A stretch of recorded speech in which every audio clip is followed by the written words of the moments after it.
No woman ever thinks she's the one who's going to get hurt by her partner. Or forced to do something sexual she didn't want to do. Or have him try to get her pregnant when she doesn't want to be. So my doctor asked me if maybe he was breaking the condoms on purpose. Or hiding my pills. They gave me this card. And I found out that there's a birth control method that he can't mess with.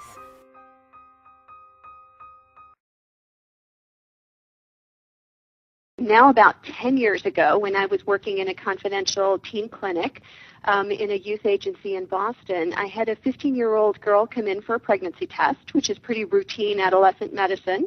Her pregnancy test was negative. I swung around and I said, so your test is negative. What are you using for birth control?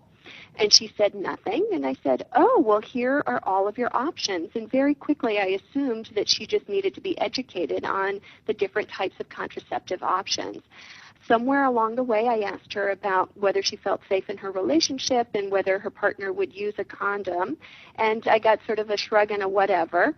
I handed her a brown bag full of condoms and said to her, now you come back any Thursday night when I'm here so we can talk about what birth control is right for you. And 2 weeks later, she was in our emergency room with a severe head injury, having been pushed down the stairs by her boyfriend. And I have to say, every time I tell that story, I get the chills up and down my spine because it was by far the most destabilizing experience as a clinician. I had actually done work on training healthcare providers on domestic violence prior to that and really thought I knew how to identify domestic violence in the clinical setting. And what I missed that evening were multiple red flags, including a young woman who was not using birth control, and how quickly as a clinician I assumed that it was a knowledge deficit as opposed to the possibility that her partner might have been interfering with her ability to contracept.